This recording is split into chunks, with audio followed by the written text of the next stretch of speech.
L'Angle del Miramar, el programa de motor de Ràdio Mollet. Conduït i presentat per Álvaro Rodríguez, Eva Utrero i Àlex Bermúdez.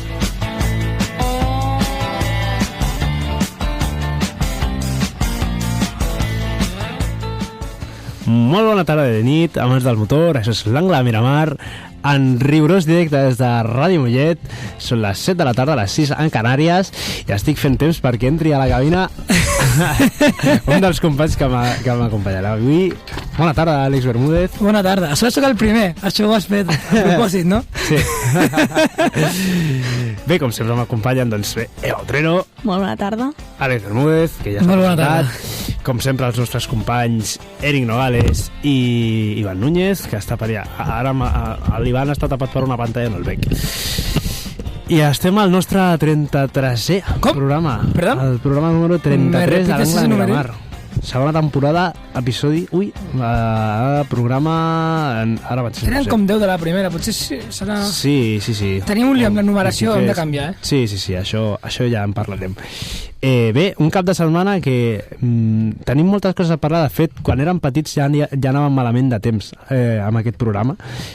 Avui anem malament de temps des del principi. I bé, ràpidament, Eva, sobre les dues rodes, què tenim? Sobre les dues rodes hem tingut un cap de setmana de curses del marc del campionat de MotoGP. Hem pogut gaudir d'un nou gran premi. Ha tingut lloc al circuit de Termes de Riondo, a l'Argentina, i és un circuit de 4.806 metres que ens ha donat una tarda de diumenge de moltes emocions, també divendres i dissabte, però diumenge sobretot. Ara passarem a analitzar el Gran Premi de l'Argentina a les tres categories, com sempre, Moto3, Moto2 i MotoGP. Àlex, sobre les quatre rodes, els monoplaces, què ens pots explicar? Doncs els monoplaces també han tingut cursa. Es va estrenar ahir la temporada a Austràlia i van viure una cursa d'aquestes que fan afició. I van anar de seguir la pluja perquè la seva influència a aquest esport és increïble. I la cursa d'ahir doncs, és el millor exemple d'això. Després de començar amb l'asfalt molt humit, però amb una pluja que ja no anava més, els pilots van començar amb pneumàtics intermedis i bé, vam tenir com tres fases de la mateixa cursa. I a partir de la volta 34, un safety car del que després parlarem, ja que ens toca de prop, vam viure canvi de pneumàtics a sec, després va haver-hi una tromba d'aigua molt forta i a 15 voltes pel final es va desatar l'espectacle amb uns McLaren que estaven dominant però que van veure perillar el seu doblet. I bé, després entrem en detalls, no us vull fer spoiler, avui no diré qui ha guanyat, ni qui va liderar el Mundial, ni com han quedat els espanyols. Si ho voleu saber, doncs haureu d'escoltar la nostra secció. Sí, la Eva ens deia que vam tenir una tarda de diumenge de moltes emocions, i em sembla que un principi de la nit de diumenge també amb bastantes il·lusions, amb bastantes emocions... Il·lusions poques, amb bastantes emocions, encara que fos fora del marc de la Fórmula 1, Fórmula 2, Fórmula 3 i carreres en general, perquè el Barça ahir... jo pensava que ja m'havies agafat el puntet, però... No, és que com has parlat de matí, saps? Has dit matí, tarda... Sí, home. Però, ui, que partit. Aquest equip ens porta, com es diu, de pujaguera, amb aquest patiment que tenim cada partit, però dona gust veure el Barça aquesta temporada. Jo no sé si es guanyarà alguna cosa o no, però... Quina temporada estem vivint. Hat-trick de Ferran Torres a la final de la Champions, es firma? Ostres, i sortint de suplent, Perquè jo que si va titular, jugarà fatal, però si surt de suplent... De titular impossible. El tiburón de Mazarrón... Aquest és un altre, Com vaig gaudir veient el Barça ahir, Sí, bueno, la primera part no tant, però la segona... Però això del tiburón, que hem de parlar d'un altre tiburón, Ui...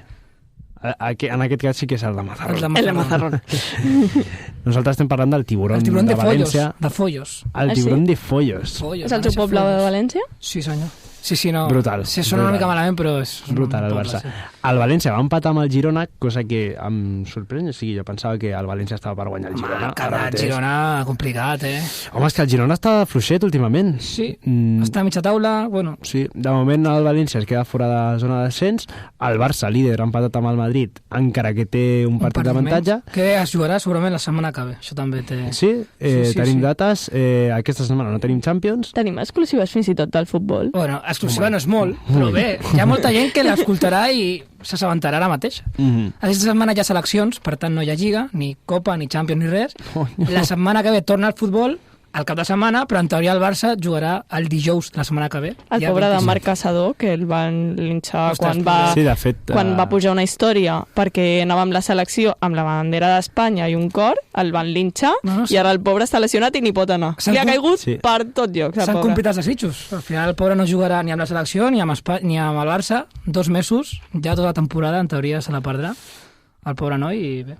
Bé, parlarem seriosament amb Ràdio Mollet per fer un programa de futbol. Almenys mitja horeta jo crec que la fem, segur. Podríem anar algun dia, hi ha un programa d'unes companyes que fan sobre el futbol femení i parlen molt del Barça femení.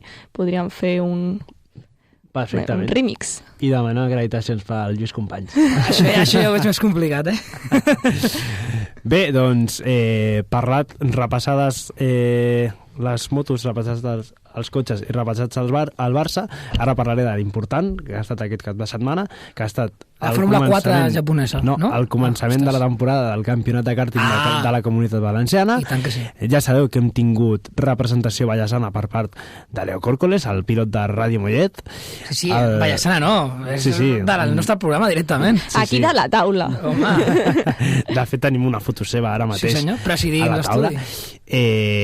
Després a la secció del tir directe expliquem tot una mica per sobre. Motorrad Aragón és simplement màgic. Aneu a Motorrad Aragón, és el que heu de fer si sou persones amb bon gust. L'Oasis. Vaig assistir personalment a aquesta...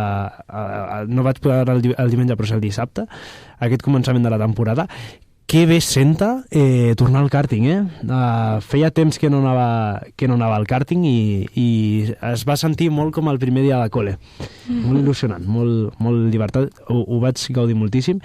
I bé, al tir directe parlarem de kàrting, hem tingut també IMSA i hem tingut també Repco Supercars i NASCAR, les explicarem totes a les seves seccions i també tindrem curses de quilòmetre zero de les cosetes que hem tingut al circuit aquest cap de setmana. Amb això, amb aquest planning que els hem donat als oients, que no l'han demanat, comencem amb les seccions i comencem amb la secció de l'Eva Utrero, que acabo d'oblidar el nom. Sobre les dues rodes? Sobre les dues rodes.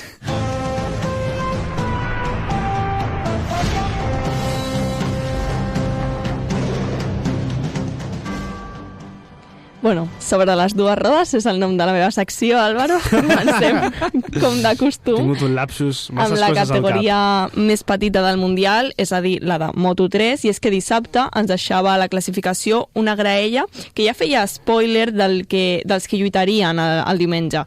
Partien des de les dues primeres files, en primera posició Mateo Bertele, segona posició Ángel Piqueras, tercera posició Ryusei Yamanaka i per darrere d'ells David Almansa, Álvaro Carpe i en sisena posició el líder del Mundial, José Antonio Rueda. Vam tenir una cursa de diumenge de les habituals a Moto3, en la qual vam tenir més d'un líder de cursa, òbviament, com van ser David Almansa, Adrián Fernández, Mateo Bertele i Taiyo Furusato. El japonès sempre està allà, però no se li donen molt bé els finals de cursa, ja faig per aquí un spoiler.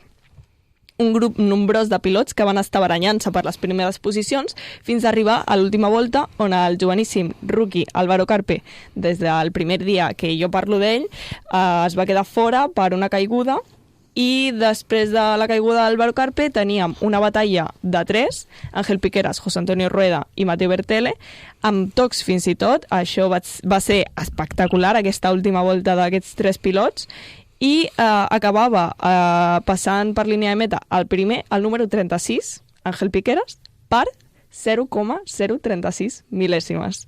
Darrere seu, Adrián Fernández, i tancava el podi José Antonio Rueda. Un Mateo Bertele que semblava que tenia tots els punts per entrar al podi, però no va ser així. Un segon gran premi on torna a haver-hi un triplet espanyol, i és que això és que em donen sempre per parlar en Moto3, són uns pilots... Tenim molts bons pilots de Moto3 a Espanya. Home, la veritat que sempre ha estat una categoria monopolitzada per espanyols, Moto3. Ja quan era 125 passava el mateix i ara més i millor. El nivell sembla que és bastant alt i bueno, hem tingut el cas de Pedro Acosta, jo crec que és el més Nombrat, sí. el més nombrat d'aquests últims anys, tot i que David Alonso, que ja sabem que és colombià, encara Sí, que bueno, colombià d'aquella manera, no és tan colombià com Juan Pablo Montoya, però No, és home. colombià. Corre sota la nacionalitat colombiana. L'any passat va fer una absoluta barbaritat, per mi per sobre del que va fer Pedro Acosta al seu dia. I no ens oblidem de Sergio García Dols, No. que no va ser tan nombrat perquè és que va coincidir amb Pedro Acosta. Clar, aquest és el problema, quan coincideixes en generació amb gent tan bona. Tots els pilots que han coincidit amb Verstappen pues, han tingut un problema. Menys Fernando Alonso. Bueno, Sí, bueno, però a Alonso no li ha pillat entre generacions. Clar, o sigui, Alonso ja estava establit. Els que han tingut problemes eren els que estaven pujant i Verstappen els ha avançat a tots. Stroll... Bueno, això de parlar de Fórmula 1 a les que de MotoGP ja... és que esto ja és... Continua, Moto2... Bueno, no, però que estava superbé. No, sí, és així la comparativa. Sí, o sigui, i en el cas de les motos doncs, s'ha donat exactament el mateix amb Acosta o amb Márquez que va coincidir amb Julián Simón, per exemple, pues, aquesta gent... Julián Simón era molt bo fins que li va passar allò de Montmeló. Sí. Era molt bo, Hagués arribat a MotoGP, va a la segona Moto2, Sí. i ja, és veritat que coincidia amb Pol Espargaró, amb Marc Márquez, i va a l'Estramont. Stefan Bradl, per exemple, també és un exemple d'haver coincidit amb Marc Márquez tot i haver-li guanyat un mundial. Li va guanyar pel que va passar, Sí. però afecta... O sigui, això és el que realment afecta, quan et toca coincidir amb una superestrella. I d'una categoria a la que hi ha molta representació espanyola i tenim molt de protagonisme, a una que sembla que és molt diferent a la de Moto3, no perquè tinguem menys representació, sinó perquè no se'ls dona tan bé als nostres pilots com se'ls dona a Moto3. I és que passem a la categoria intermèdia, on partia des de la pole Manu González, el nostre pilot madrileny, per davant de Jake Dixon i Marco Ramírez, que no m'equivocaré com l'altre dia, i Marco Ramírez és el capità d'Andalusia, alguna cosa així que té com nomenada, no? Formaven la primera fila de la graella, aquests tres, i havíem d'anar fins a la 10ª posició per trobar a l'Aaron Canet, que pateix d'un mal d'espatlla. I des de que es va apagar el semàfor fins que va caure la bandera de quadres, va liderar Jake Dixon. Sense spoilers aquí, perquè... Sencillito. Sí. S'emporta la seva primera victòria de temporada i pujava al segon esglaó del podi Manu González i al tercer lloc Celestino Vietti. Celestino, no Celestino, no. Celestino. I també voldria destacar la bona cursa i remuntada de posicions de l'Aaron Canet, que tot i començar en 10ª posició va acabar a la 4ª posició. puc obrir un meló? Sí. Sí. Quants anys porta Scott Dixon a... no, però Scott Dixon és de... Aquest és de la NASCAR, no era? O de la IndyCar? De la IndyCar. Jake Dixon porta a Moto2 ja una barbaritat d'anys, Més que fots ja a Moto3? A veure, potser m'has... No tants, Jake Dixon. Tranquil·lament 8 anys els porta. Jo recordo a Jake Dixon a Moto3, Acaba de tenir una filla i va dir al Parc Fermé que aniria a Disneyland París. Amb la nena. Mira quin bon regal per celebrar el Victoria al Parc. Jo crec, si no té 30 anys, està... És del 96, farà 29 ara. Ha de guanyar el meu pare una cursa de MotoGP perquè em porti a Ho veig complicat, perquè em porti a Disneyland París.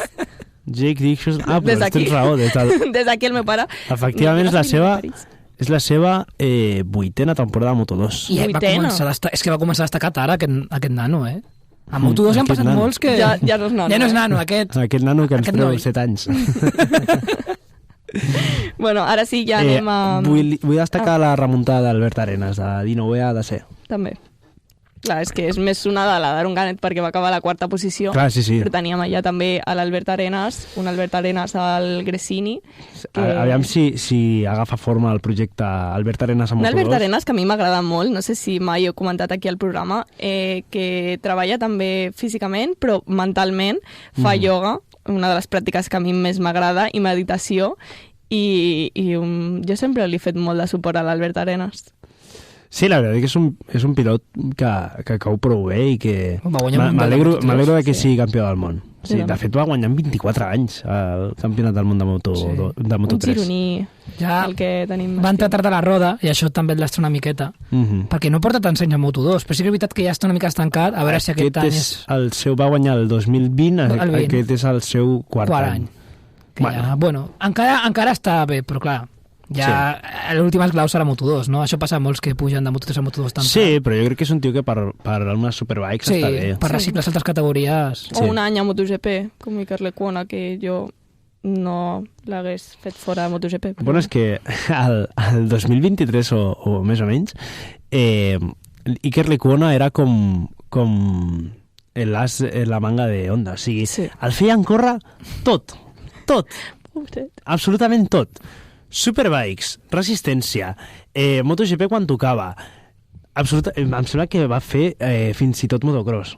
O sigui, Iker Lecuona feia és tan amable Iker Lecuona, algun cop que ens hem trobat, sempre disposat a respondre preguntes com a aficionat, òbviament, perquè ni sabia jo de què podia parlar davant d'un micròfon, i és superamable, un pilot molt agraït amb els seguidors. Sí, s'ha nota una persona molt intel·ligent, Iker Lecuona.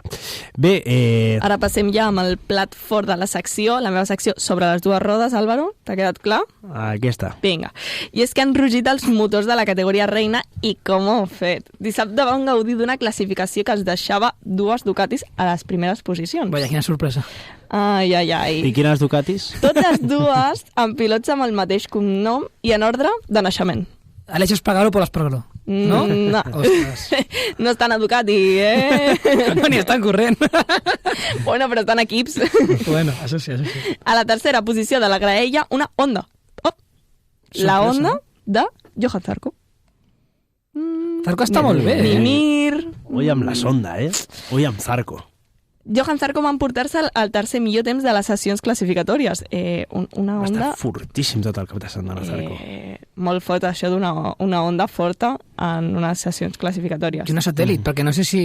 Ho desconec si és la mateixa que l'oficial o no. En principi és la mateixa. Si és la mateixa, bé. Però igualment té mèrit que sigui un... Si fos la del 24 ja seria pena. No.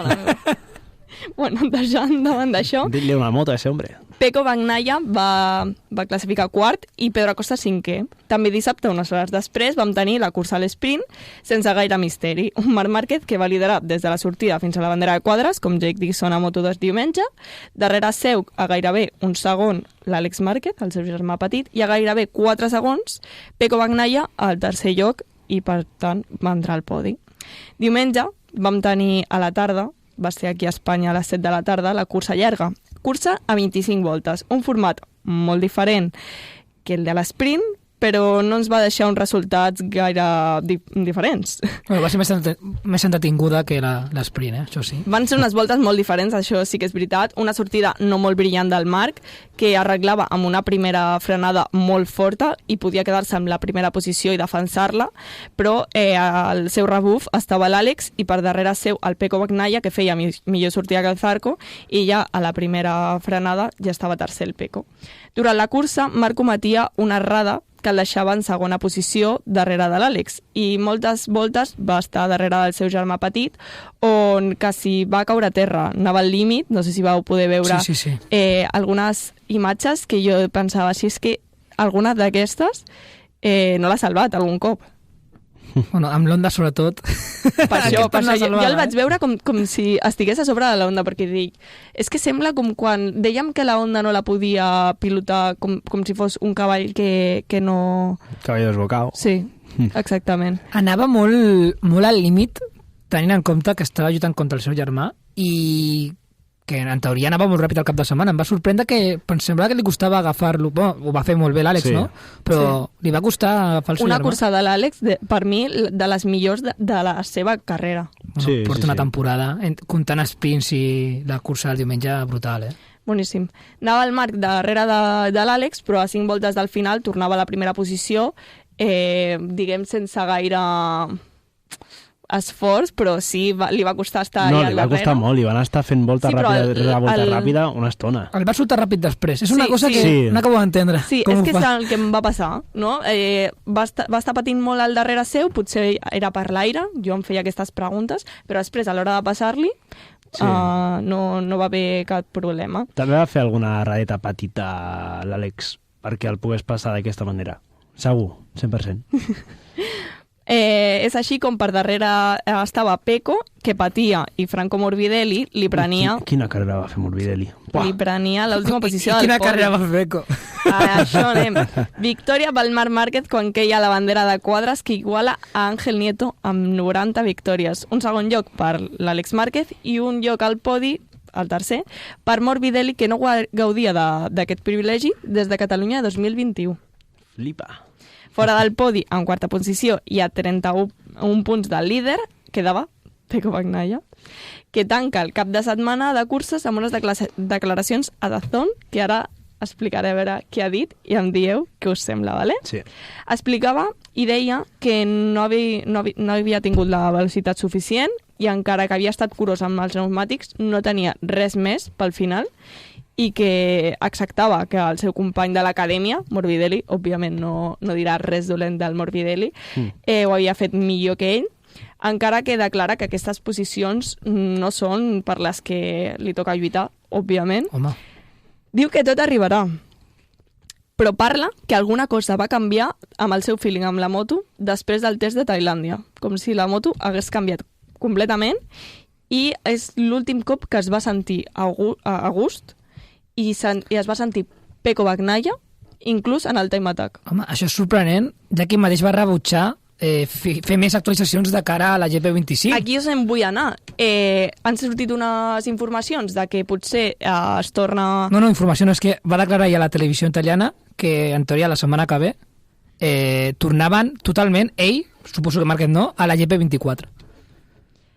Què podem treure del que ens diu Pecco Bagnaia? Una primera cursa en la que les declaracions era Marc ha jugado con todos, en aquestes no me siento Pecco Bagnaia des de los test. Un Pecco Bagnaia que no sé per on agafar-lo. Home, jo crec que és molt psicològic, jo crec que li ha fet molt mal i que jo crec però són dues curses. Sí, però jo crec que va subestimar una mica Marc Márquez i està veient que no el pot agafar. Passarà, tornarà Pecco, no us preocupeu. Clar que sí, i falta Martín encara. Nothing ever happens. No sé, jo crec que aquest Mundial té un nom mundial, claríssim. Però que Bagnaia podrà estar allà, segur. Sí, per ser segon, però és que la punt de partida d'aquesta temporada era la lluita. Tots pensaven que guanyaria Márquez al Mundial, no anem a amagar-ho, però que anava a estar lluitat. Un dia guanya un dia guanya l'altre. Home, de moment no fa pinta. És que no ha fet cap segon joc encara. Sí, bueno, és que de fet Zarco i Morbidelli van estar a punt de fer la cosa més graciosa del món. Sí. Si s'arriben a carregar Bagnaia ja oblida't del Mundial. Ja està a 31 punts, estaria a 45, 44. Olvídate. Les declaracions de Marc Márquez van ser que el seu rival pel títol és el seu germà Àlex, que creu que guanyarà més d'una victòria, més d'una cursa aquesta temporada, veurem si es compleix. No té cap victòria, recordem, l'Àlex, a la categoria reina. Només té un sprint que va guanyar fa 2 anys. Sí, però... A Gràcia? Por ahí, sí. Va ser a principis de temporada, crec. Sí, el segon dissabte o el tercer. No recordo. No, doncs aleshores va ser Argentina. Va ser Argentina, precisament. Sí, que va molt fora aquí. No recordo ben bé on era. I veurem quin campionat se'ns queda. Jo estic esperant que torni Martín i que... Ja ho veurem amb Martín. Sí, bueno, Ogura no va malament, el van descalificar, però va quedar 8è, crec, o sigui que pot ser una bona base. Veig que va caure. Veig que està fent un inici mundial durant tot, Sí. Per últim, dir que Jorge Martín no estarà tampoc al pròxim Gran Premi, que serà d'aquí 2 setmanes a les Amèriques. Com vam avançar aquí? A Cota. I amb això tanquem la secció sobre les 2 rodes i el que ha estat el Gran Premi de l'Argentina. Jo, si em deixes, vull comentar que no ho estem valorant, però si Bagnaia torna a la GP24, hem de veure perquè en teoria és una GP24,2, ara mateix el que tenen, per parlar així, però si parlant una GP24 estaríem parlant de que estarien en igualtat de condicions amb Àlex Márquez, amb Morbidelli. Compte, perquè si no comença a quedar per davant d'ells, s'obre un meló interessant, Jo ho deixo aquí. Bueno. Compte. Bueno. Vale. No, acabes de deixar amb molt bon joc a Quartararo el 2022, a Martina el 2023 i a Bagnaia en tota la seva carrera esportiva. No, a veure... No, que no et dic que no estiguis desencaminat, Ja estic dient perquè s'estava infravalorant molt Àlex Márquez, que la Ducati era un avió, bueno... Y a ver si va a ser... que la moto era muy buena... Que eran las flechas i no era l'Indio. Claro, efectivamente. Bé, doncs, amb aquestes fortes declaracions de l'Àlex, passem directament a la secció de l'Àlex, vale. Que aquesta sí que recordo el nom, passem directament a la Fórmula Sprint.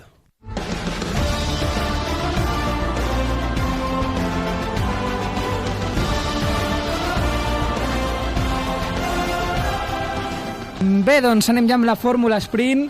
Us parlava de que la primera cursa de la temporada ha sigut una cursa aquestes de que fan afició i, quina afició. Jo crec que molts es pensaven si fer el madrugón o no. Si el vau fer, va ser el meu cas, no va decepcionar, però per res. Jo el vaig fer accidentalment. D'empalme, no, bàsicament? No, d'empalme no. Que tu estaves a València. No, jo estava a Motorland. Ah, Motorland, perdó, sí, amb el kàrting. No, jo vaig anar... és que el meu dissabte va ser entretingut, perquè vaig sortir d'aquí a les 6:30 del matí, vaig arribar a Motorland a les 9:30, 3 hores, que és el que es triga, vaig estar fins a les 5:30, o sigui, vaig fer una jornadeta de 8 hores. No està malament, no? I a les 5:30 vaig marxar cap aquí, vaig tornar, i a les 8:30 estava.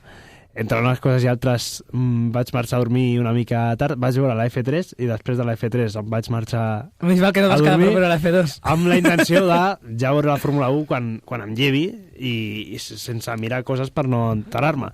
I em vaig llevar a les 5:10. Ostres! Isaac Hadjar em va fer un favorazo i vaig veure la carrera sencera. Joder. Diem de carrerón, però...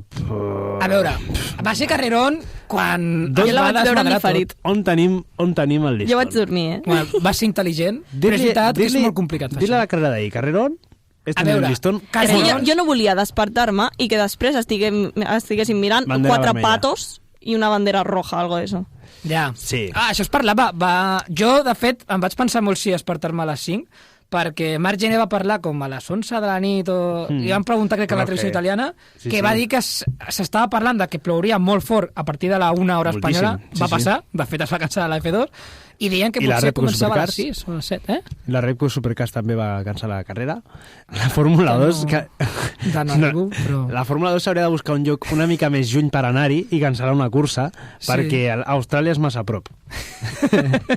Sí, la veritat és que no és el primer cop que li passa alguna cosa així a la Fórmula 2 aquí a Austràlia. No. Doncs bé, jo vaig fer la despertar-me a les 5:05, dic, mira, potser haurà passat alguna tal, doncs em vaig llevar amb aquest favor del gran amic Isaac Hadjar. Sí.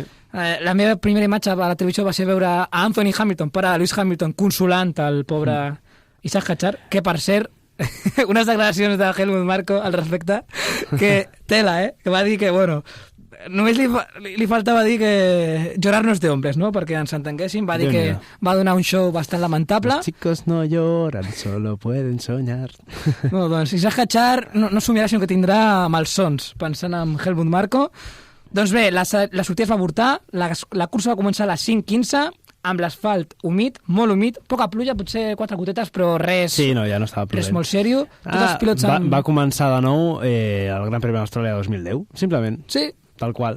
Quina bona cursa, Aquesta Això sí que va ser un carrerón. No va començar bé pels nostres pilots, després, no, pel nostre pilot, després es va girar. I estic veient que ja són 29, així que com em sembla si tallem ara? Sí, anem a tallar abans de començar amb la cursa. I comencem ja per tot lo alto. El que ja sabeu, hem de fer un petit descans durant aquest programa, temes de la ràdio. Nosaltres aguantem, però la ràdio no. Així que deixem descansar la ràdio i tornem d'aquí uns minutets. Fins ara. Adeu.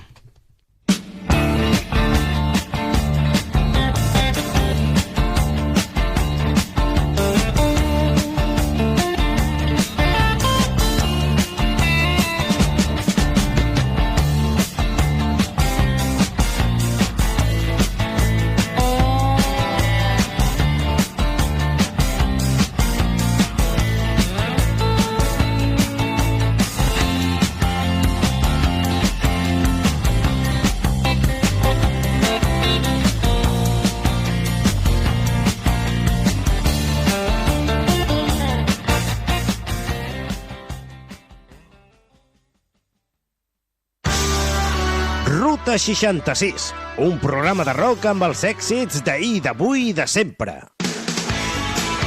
Novetats discogràfiques, clàssics, versions, concerts, l'artista de la setmana, música d'arrel americana i els grans de la història. Ruta 66, a Ràdio Mollet, el dilluns a les 11 de la nit i en redifusió diumenge a les 8 del matí. Cocodril Club. Si t'agrada la bona música dels anys 60, 70, 80, escolta Ràdio Mollet els dilluns al vespre de 9 a 11 i els diumenges a la tarda de 5 a 7. És el temps del Cocodril Club, tot un clàssic de la ràdio. Recorda, dilluns de 21 a 23 hores, diumenges de 17 a 19, a Ràdio Mollet, 96.3 FM. Cocodril Club, el programa revival de l'Albert Malla. Hasta luego, cocodrilo. No pasaste de caimán. Hasta luego, cocodrilo.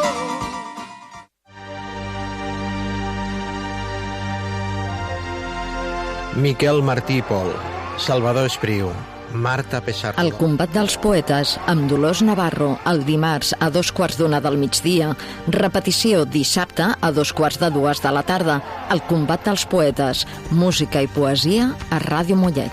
El combat dels poetes, paraules que sorgeixen de l'ànima i fan el món un xic més bonic.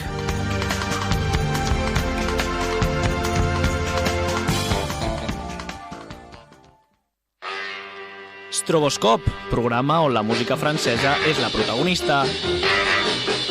Stroboscop, cada setmana a la sintonia de Ràdio Mollet, conduït i presentat per Carles Estrada. Stroboscop, dimarts a les 6 de la tarda i si no l'has pogut escoltar, en redifusió el diumenge a les 3 de la tarda.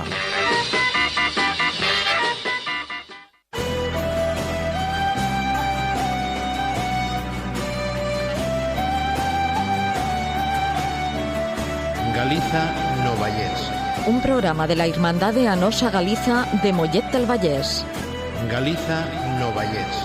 Una puerta abierta a la cultura y las costumbres del pueblo gallego. Galiza no Vallès. Un programa onde falado en galego. Emisión el martes a las 7 de la tarde. Repetición el sábado a las 5 de la tarde.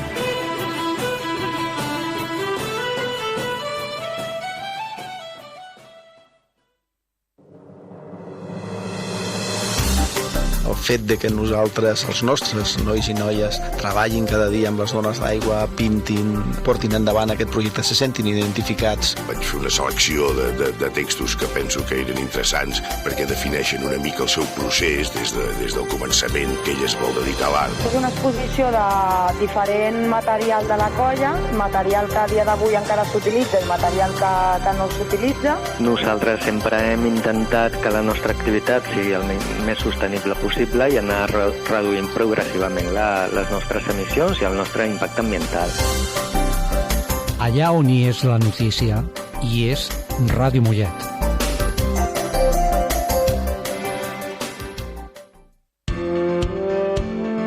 Esteu escoltant Ràdio Mollet.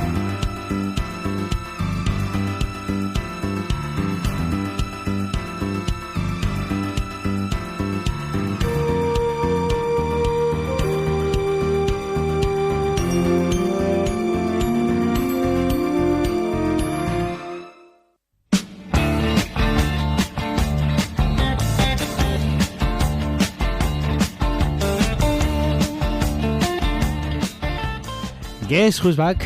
Back again. Shady's back. Tell a friend. Guess who have bet that Álvaro will sing this song? Fèiem apostes, ja no cotitzava. Home, estaria bé. Ja sabia que no cotitzava. Bé, continuem amb la Fórmula Sprint. Àlex, bé, tot teu. La cursa va començar a les 5:15 hora espanyola, catalana, 4:15 hora canària, i tots a pneumàtics intermedis, amb l'asfalt molt humit, i bé, ja la primera volta va una mica a show. Verstappen, que recordem, perquè clar, no ho he dit, la pole la va fer Lando Norris, segon va ser Oscar Piastri, tercer va ser Max Verstappen, això a la quali, quart Russell, cinquè Tsunoda, sisè Albon, els Ferrari molt darrere, pel que s'esperava, setè i vuitè, novè Gasly, desè Sainz, que va fer una mala volta a la Q3, i dotzè va sortir Fernando Alonso. Bé, amb això tenint que els dos McLaren sortien primers, però Verstappen li va arrebatar la segona posició molt ràpidament, a la primera, al primer revolt a Oscar Piastri, i teníem els dos favorits en teoria pel Mundial, que tot el món els ha ficat allà, Norris i Verstappen a les primeres posicions. Vam tenir un accident de Jack Doohan, el fill del mític Mick Doohan, que debutava a l'escuderia Alpine. Aquest accident a casa jo crec que no l'ajuda res de cara a aguantar la temporada sencera aquest equip. Recordem que està Briatore al muro de Alpine i està calentando la banda Franco Colapinto, Veurem què tal, però jo crec Fa pinta que... A Montmeló arribem amb Colapinto, això estic convençudíssim. Esperem que sí. Esperem que sí, perquè la veritat és que el bueno anava a dir Mick, ja per mig Schumacher. El bueno de Doohan... Que no es malinterpreti, que no és que siguem haters de Doohan. Però el van ficar per ficar-lo... Però li diem que ho he sentit molt perquè el que es diu aquí es fa realitat, Sí, és veritat. Sí. Vinga, ara deixaré anar una. Vale, bueno, quan parlem de la Fórmula 2. Jo he ficat en hora cronològica el que va passar més interessant. Qualsevol cosa aneu comentant. Bueno, es van escapar els tres primers. Sí, però va haver un accident de Carlos Sainz. Ui, sí. Just a la primera volta que Doohan va fer que sortís el safety car amb aquest accident i Carlos Sainz, suposadament, jo això tinc els meus dubtes, però bé, no ho ficaré tampoc. Va tenir una pèrdua repentina de potència i va haver-hi un canvi molt ràpid de baixar i pujar la potència de la bateria. Això va fer que fes un trompo i doncs s'estavellés contra el mur el pilot madrileny i doncs ja teníem dos pilots que van abandonar. Una pena perquè aquest Williams tira molt, a una volta va tirar moltíssim el dissabte i bé, no faré spoiler, però el seu company no va fer malament diumenge. I és una pena perquè va perdre una bona opció de fer punts, però bé... Se le dir a Carlos que tira mucho, però que no tira al muro. Efectivament. A veure, jo no dic que fos un tema de pilotatge, però bé, l'excusa em va sonar una mica a sobre amb safety car... Bé, no sé. Relanzada, la conclusió d'això és que si el problema ha estat en la bateria, ens hem de carregar ja els sistemes híbrids i els turbos i tornar a motors atmosfèrics, que això és la Fórmula 1. Bé, doncs, dicho queda, va haver safety car, 7 voltes de safety car, a la volta 8 es va reanudar la cursa, amb una investigació cap a Alonso i Tsunoda, que després s'estendria a Hamilton i Albon per infringir algun procediment de safety car. No sé si era la distància, els cotxes a distància, va quedar no res. A la volta 16, vaig ràpid, vaig per feina. Sí. Antonelli, que sortia molt endarrere, no ho he mencionat, però els dos debutants, els equips top de la graella que traien Hamilton, que van ser Antonelli a Mercedes i Lawson a Red Bull, van fer una Q horrorosa, horripilant, i Antonelli, que va fer una... Lawson no tant, però Antonelli va fer una cursa espectacular, la veritat, ho he de dir. Jo tenia els meus dubtes amb Antonelli, però va fer molt bé. Va fer una virolla a la volta 16, sense cap problema. També va fer una salvada històrica, crec que a la sortida de la cursa. Sí, a la primera volta. Molt nerviós aquest Mercedes, però bé, Antonelli tot i... l'aigua... Sí, però ho va fer molt bé. I les salvades aquestes són una mica loteria, però sí que és cert que... No, les manos infeixen una mica. Jo crec que altres pilots no les haguessin pogut fer. No, clar, depèn. O sigui, hi ha un límit, però les salvades aquestes són més qüestió de sort que d'altra cosa moltes vegades, Bueno, veurem què tal. Antonelli, que ahir no va fer mala cursa, però això també és veritat. Veurem perquè aquesta cursa amb mullat tampoc ens pot fer treure masses conclusions de res. A la volta 18, Verstappen es va sortir de pista, li va passar Piastri, que va recuperar aquesta segona posició.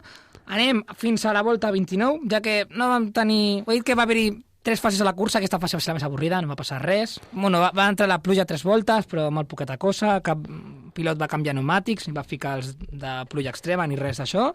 A la volta 29 trobam a Piastri enganxat a Lando Norris, li deien per ràdio que fes hold position, que això significa que aguantés la posició i no ataqués a Lando Norris, tot i que després doncs, ja li van donar llum verda per fer atacs. Però és que a la volta 34 vam tenir un altre safety car, perquè el nostre altre pilot, Fernando Alonso, va tenir un accident. Aquest accident sí que jo crec que li podem eximir més d'aquesta culpa. Molta grava a la pista que va aixecar primer Piastri, que estava volant i que anava en segona posició, i després doncs, Gasly es veu que també es va sortir, va ficar encara més grava i més pedres a la pista i això va fer que Alonso doncs, no pogués controlar el cotxe i s'estavellés contra el mur també.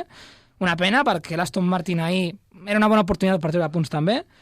Va sortir el safety car i doncs els pilots van canviar pneumàtics de sec, ja que la pista estava mullada, però s'estava fent carrilet i era una bona oportunitat ja per anar amb les gomes seques. Jo vull dir, aquí amb l'accident d'Alonso, quina potra té la nostra pobra Fórmula 1, que si ja està tocadeta... Sí. el dia que té una carrera de pluja, que l'únic interessant és el canvi d'intermitjos a sec, perquè lo d'avançar a la Fórmula 1 d'avui dia no es pot fer. Austràlia 2010, les primeres voltes amb els intermitjos, amb el canvi a secs, és bogeria completa. És canela en rama. O sigui, és tot el boig que et puguis imaginar, i sense haver adaptat el circuit per facilitar els avançaments, que això es va fer el 2022. Doncs això, si la Fórmula 1 ja està tocadeta, que necessita una mica d'ajudeta per funcionar, li arriba l'ajuda de l'aigua i li cau un safety car justament en el moment de passar d'intermitjos a pneumàtics de sec, és que s'ajunten la fam amb les ganes de dinar. L'únic positiu va ser que després van tenir un altre canvi de gomes, però és veritat que la part més interessant d'aquest equador de cursa era això, i la veritat és que el pobre Alonso no va ajudar res. Bé, doncs a la volta 40 es va rellençar la cursa i avisaven per les ràdios que la pluja tornaria de forma immanent i d'una forma contundent. Sí, amb bastanta intensitat. I així va ser, a la volta 43 va començar a ploure d'una forma incessant i molt forta, i això va ser una escabetxina de pilots sortint-se de la pista, d'accidents. Molt divertit. La cursa bona va començar a la volta 43. A la 44 vam tenir una sortida de pista de Norris, que va controlar més o menys, però el que no va fer va ser el seu company Piastri, que jo crec que li anava seguint l'astre una mica i... Bueno, és una mica el moment de perdre el cotxe. O sigui, a Norris té el problema una mica més endavant i quan està el cotxe ja pràcticament recte, i a Piastri li passa dins de la corba. Aleshores, bueno, és una mica fortuït. El propi Piastri, que es va sortir el primer a la grava, bueno, va ser la grava, no? Va agafar grava, va agafar gespa, va tornar a l'asfalt, tenia menys grip que la grava i la gespa, va tornar una altra vegada a la gespa, i va tardar l'altra gespa tenia menys grip que les altres dues, i... Va sortir, miraculosament, però clar, va sortir últim. Va sortir marxant darrere. Piastri tenia l'opció de ser el primer pilot de la història en fer podi o guanyar el Gran Premi d'Austràlia. El primer pilot d'Austràlia de la història en fer podi o guanyar el Gran Premi d'Austràlia. Va haver un que ho va fer, però li van descalificar. Sí, Daniel Ricciardo 2014. Tenia l'opció Òscar Piastri a fer-ho, i en aquesta volta... Quina volta va ser? A la 44. A la 44, adeu. Parlàvem de que Norris va sortir de pista. Just quan es va sortir de pista va veure que això estava molt malament i va ser el més listo del lugar. Li van preguntar si volia entrar a boxes, ho va fer, va ficar un altre cop els pneumàtics intermedis i va ser l'estratègia més encertada, ja que Verstappen quedava líder en solitari. Crec que potser hauria d'haver entrat just a la volta següent, no ho va fer, va entrar ja a la 45 per la 46 i allà Verstappen va perdre l'oportunitat d'avançar-li i fer-li un undercut, perquè si hagués entrat una volta després encara li hagués guanyat temps, que Norris va perdre molt temps a aquesta primera volta i a la segona va ser on li va... Verstappen hauria d'haver-se aturat després d'aquesta volta. Norris va fer-ho superbé Verstappen perquè va fer l'opposite a Norris de seguida. O sigui, Norris va tenir l'errada i va entrar directament i Verstappen va dir, no, si entra Norris jo em quedo fora. Però va estar Verstappen allà finíssim. És que és tan bo. És que Verstappen... La lectura de la cursa per part de Verstappen és espectacular. Segurament la seva millor... I va ser una mica errada el de perllongar dues voltes en aigua. O sigui, ja hauria d'haver aturat directament a la volta després. Però bueno. Bueno, no li direm res. Igualment va guanyar una posició. L'hagués guanyat igualment si Piastri no hagués tingut aquest problema, crec jo. Sí. Però bé, es va ficar segon Verstappen, primer Norris. Això va passar a un safety car, ja que va haver-hi un accident. Sí. Bueno, va haver-hi molts accidents, però bàsicament el safety car el va causar un accident... De Lawson, Bortoleto... Bueno, Bortoleto ja va ser amb el safety car, crec, veritat? Potser... No, va ser just va ser tot una mica barrejat, perquè a més Bortoleto tenia la suspensió trencada abans d'estavellar-se, però el principal va ser el de Lawson, que ja era d'esperar perquè ja era la tercera o quarta volta en pluja i no entrava. Lamentable. Sí, la veritat que no ha estat molt gaire encertat, i ja es dir. Li queden... Ja estem a la cuenta atrás per veure si el fan fora Red Bull. Això és una patata calenta. Amb això... Bé, amb això... Acabem... Molt ràpid, ja. Es ficaven líders els dos Ferrari, Hamilton i Leclerc. Leclerc que va fer una virolla i la va poder controlar, però també va estar molt a prop d'estavellar-se contra el mur. Va ser una locura el que va passar aquestes voltes a Austràlia. Finalment, els Ferrari van tardar molt en ficar els pneumàtics als intermedis, i ja ho van fer amb el safety car. Bé, van salvar potser perdre més temps, perquè si no hagués aparegut el safety car no haurien puntuat els Ferrari segurament. Van poder ficar els pneumàtics ja de pluja intermitja, i bé, van tenir safety car, i ja després, doncs, poca coseta. Verstappen va fer molta pressió a Norris, no el va aconseguir avançar. Trobem a Russell, que li va aparèixer del cel aquest podi, i el va... sempre. Sí, bueno, això és una virtut també, saber estar allà... És com aquest delantero, els davanters que l'emputxen i la fiquen a porta buida, el mateix. Doncs quart va ser Antonelli, que jo crec que va ser... Es va veure molt afavorit per la pluja i per aquest safety car, ja que... Sí. Jo crec que estava darrere d'Alonso, just abans de l'accident d'Alonso estava darrere, o sigui que li quedava molt camí per recórrer, però bé, ho va fer molt bé, va tenir sort, finalment va ser quart, l'únic debutant que va acabar la cursa i pràcticament fa podi.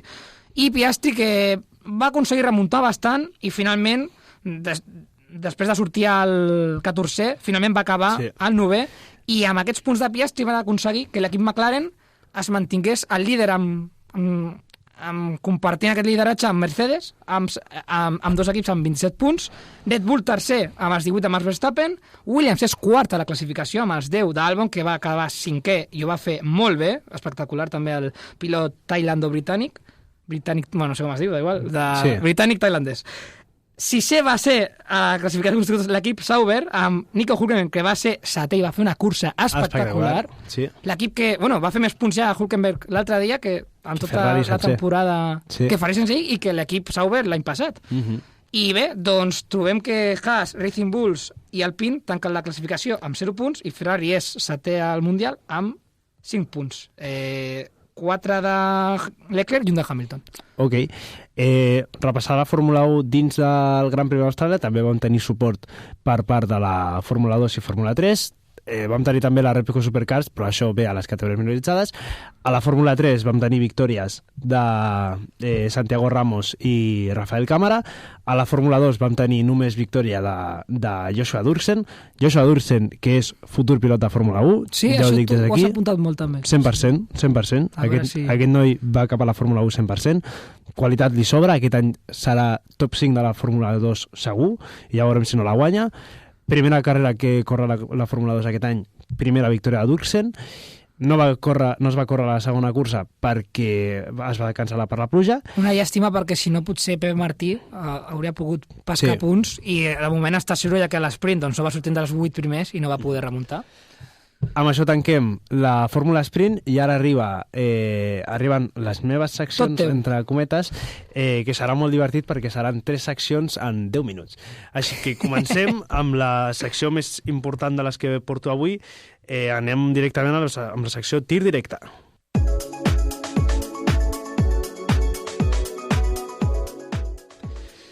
Bé, com ja sabeu, aquest cap de setmana ha començat el campionat de kàrting de la Comunitat Valenciana, campionat al que vaig per primera vegada, assisteixo per primera vegada com premsa, a la meva vida, mai havia anat al campionat de València. He estat normalment a l'Espanyol, però la veritat que València té un campionat de kàrting que fa molta enveja. O sigui, ho tenen molt ben muntat tot i realment... vull donar l'enhorabona des d'aquí abans de començar a la Federació Valenciana per aquest campionat de kàrting que tenen, que no té res a fer-li enveja al campionat d'Espanya. O sigui, realment un 10 de 10 en aquest sentit a la Federació Valenciana. Bé, vam tenir primera cursa d'aquest campionat de València a Aragón. Clar, dius... Sí, això ho estava pensant, dic, campionat de València a Aragón, no té molt sentit, Això passa habitualment, la Fórmula 4 espanyola també corre a Spa. Sí, això és molt catxondent. Hi ha coses així. És una manera de dir als campionats, però al final tenen 2 curses a València, una és a Xiva, l'altra és a l'Espar, a Alzira, i les altres 2 són a Aragón, a Motorland Aragón i a Azuera. Aquesta primera ha començat a Motorland Aragón, de la mateixa manera que ho farà en unes setmanes al Campionat d'Espanya, i bé, va començar en un cap de setmana molt entretingut. El format del Campionat de València és fer les classificacions el dissabte i fer les curses el diumenge. Tenen 2 curses i una quali bastant normal. I bé, anem a repassar les poles ja d'entrada. A la categoria Premini la pole va ser per Ulises González, a la categoria Mini la pole va ser per Max Cruz, i Leo Córcoles, que és a la categoria on debuta el nostre pilot, Amini va fer la quarta posició en aquesta classificació. El Leo, que va tenir un dissabte una mica complicat per ell, perquè no li agradava, li semblava que el car no corria, que no acabaven de sortir les coses. Quan arriba a la classificació, i a més el Campionat de València fan un format de classificació fantàstic, que és que surten només 5 pilots a la vegada a pista i tenen possibilitat de fer dues voltes de quali seguides. Quan va sortir el Leo, va fer una primera volta que no acabava de funcionar i la segona volta va ser una volta que estava molt a prop de la pole en els 2 primers sectors, i el tercer sector va fer un sector fantàstic, i quan creua la línia de meta i es posa quart, es va fer entre una onada de no allà a Motorrun, de veritat. O sigui, la gent va al·lucinar amb aquesta P4 del Leo, perquè realment debutar en Amini amb nanos que porten ja anys en aquesta categoria i fer una quarta posició a la primera carrera i a res de fer la pole, té molt mèrit. I bé, la qual li va anar bastant bé al Leo. Després parlarem de les curses. Recordem, a la categoria mini la pole va ser per Max Cruz, a júnior la pole va ser per Nuvola Morales, pilot que també debuta a la categoria júnior. L'any passat va guanyar l'Espanyol a la categoria mini. D'aquest has parlat molt, ja. Sí, Nuvola és molt bo. No el vaig poder conèixer en aquesta cursa, tenia la intenció, però no va ser possible. A sènior la pole va ser per Daniel Mota, a caseta la pole va ser per Mario Pinazo i a DD2 per Marc Quires. A la carrera 1, a la categoria Premini, la victòria va ser per Sebastián Ognian, a Mini la victòria va ser per Aidan Baello, i el Leo va tenir molts problemes en aquesta carrera. D'entrada sortia per l'exterior, a la quarta posició. El que sortia en segona posició es va dormir i li van endarrerir moltíssim a la sortida, i després, entre baralles, entre grups, doncs bé, va tenir una carrera bastant complicada, va acabar a la 14a posició, i bé, una carrera una mica complexa pel Leo, aquesta que ha tingut a la seva primera experiència com a mini del Campionat de València. A júnior, Nuvola Morales va guanyar la primera cursa. Nuvola fantàstic. Vola, no? Sí. Daniel Mota, el poleman de sènior, va guanyar també la primera carrera. A caseta, Gerard Cebrián va guanyar la primera, i a D2 Marc Quires es va imposar una altra vegada. A la carrera 2, a la categoria Premini, es va cancel·lar la carrera, ja que a la categoria Mini la primera cursa ja era una mica en condicions una mica que semblava que plouria, i a la segona cursa ja va ser plovent, i quan va arribar a caseta, que era la última DD2, abans de Premini, estava diluviant. De fet, la tornada a Motorrun ha sigut sota neu. O sigui, estava nevant i unes condicions terribles. Per tant, Premini es va cancel·lar. A Mini va guanyar Jorge Miquel i Alba Cueva a fer segona. Alba Cueva, pilota asturiana, que en pluja va genial. FA14 Racing? Sí. El Leo va passar a la 14a posició a la 13a. A júnior va guanyar Elvis Krasauskas. A sènior, Marius Barriberg va guanyar, i Mari Barriberg, la seva germana, va quedar segona. A caseta la victòria va ser per Eduardo Domínguez sota la pluja, i a E2 Pablo Gutiérrez va ser el guanyador. Bé, amb això acabem el repàs del tir directe. Passem ara a les categories minoritzades.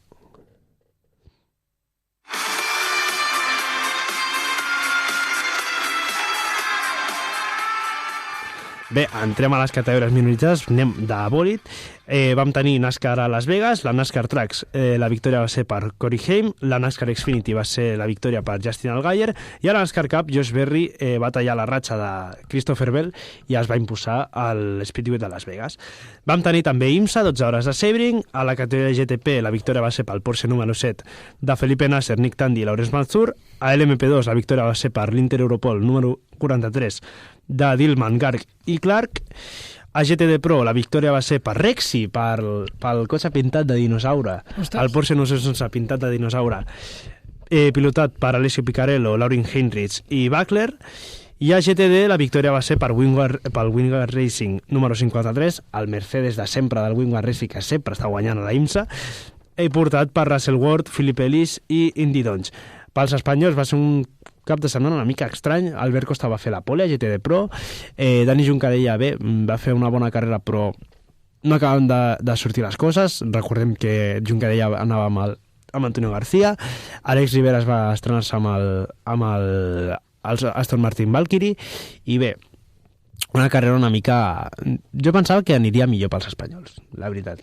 Tenia més expectatives aquestes 12 hores de Sebring. Les canviaria per una victòria a la Daytona, a les 24 hores de Daytona? Per suposat.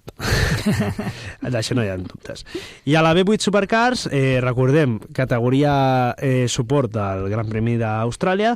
La carrera 1 va ser guanyada per Brock Finney, la carrera 2 victòria per Cameron Hill i la carrera 3 victòria per Will Brown. La carrera 4, com ja hem dit, es va cancel·lar per pluja. 4 curses en un cap de setmana, sí. Això ni el format aquest que anava el Covid de l'F2 i sí, l'F3. Així per les bones.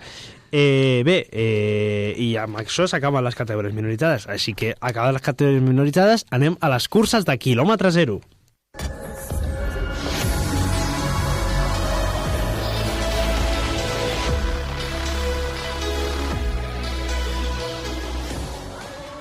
Bé, és que allà veieu que no ens dona temps a aturar-nos, només podem repassar els resultats i 4 cosetes, 4 punts. Vam tenir curses al circuit de Catalunya, vam tenir curses per part organitzades per Heritage, la GT Winter Series, carrera 1, victòria per Kobe Powells pel Country Racing, l'Aston Martin que va guanyar la setmana passada, número 700, carrera 2 per Simon Bierce, del Razur Modern Racing, amb el Porsche 911 GT3R, i a la carrera 3 la victòria va ser per Simon Bierce i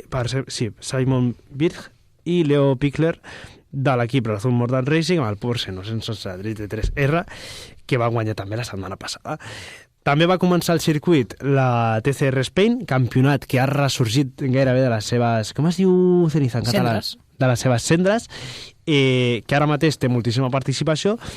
Victòria a la carrera 1 per Mike Halder, victòria a la carrera 2 per Eric Gené. A banda d'això, a les curses quilòmetre zero hem tingut també la pujada del Cover 2025, i hem de destacar el tercer classificat de la categoria de turismes classe SC, que ha estat David Marín Álvarez, amb el número 28, un Peugeot 206. David Marín és especial per nosaltres, ja que tant per la Eva com per mi va ser el nostre profe d'autoescola. Per mi fa menys que per tu, però sí. Sí, una miqueta menys, però sí, va ser el nostre profe superquemau. A mi m'ensenyava a fer el punta de con quan estàvem fent les pràctiques, i bé, ens celebrem moltíssim pel David en aquest sentit. De tots els seus èxits. Li enviem una abraçada fortíssima. Sí. I bé, doncs al final ha donat temps a fer les 3 seccions en mig minut. És que tu ja... crec que te menosprecies a ti mismo, Clar, tu tens més ritme del que penses. Vull tornar a parlar del karting ja que tinc temps. Aquest campionat de València m'ha agradat moltíssim. O sigui, ara tinc un problema de que pensava anar a 6 curses o així de karting aquest any i sembla que faré unes 8 o així, perquè... Jo pensava que avui era 3 o 4. Que va. O sigui, l'any passat ja vaig anar 4 i aquest any hauré de fer més, perquè m'ha agradat moltíssim aquest campionat de València de kàrting. De veritat, no puc donar més enhorabones a la federació per aquest campionat que han fet. Aquesta setmana, ja la repassarem agenda, tenim també kàrting. De fet, ja que es dona així la situació, tu, no? parlarem de l'agenda. Per part de la NASCAR. La NASCAR és la Doña NASCAR, sempre la primera. Doña NASCAR corre la Dixie Vodka 400 a Homestead, Miami. Ja no es diu Dixie Vodka 400, ja no patrocina el vodka aquest Dixie. A tu t'agrada. Però és que li caia tan bé aquest patrocini, aquesta cursa. Era com a la Beef It's What's for Dinner 300. NASCAR a Homestead, Miami, IndyCar a Thermal Club, Arca East a Penàscola, que no Penyíscola, 24 hores sèries a Mugello i Campionat de Catalunya de kàrting a Vic. Per part de la Fórmula 1... Fórmula 1, Gran Premi de Xina, tenim sprint aquest cap de setmana, la qual hi ha sprint divendres a les 8:30, la qual dissabte a les 8, l'esprint abans serà a les 4, jo la veuré repetida, i la cursa diumenge a les 8 del matí. Pues molt rico. I sobre les dues rodes? Sobre les dues rodes no tindrem res fins dins de 2 setmanes, perquè aquest cap de setmana descansem de MotoGP i de Superbikes i de tots. Podem parlar de Fórmula 1. Descansarem poc perquè haurem de pujar a Vic a veure córrer el Leo, així que res, amb aquestes dades acabem el programa número 33 de l'Angle Miramar. Moltíssimes gràcies per escoltar-nos, visca el Barça i fins la setmana vinent. Adéu. Adéu.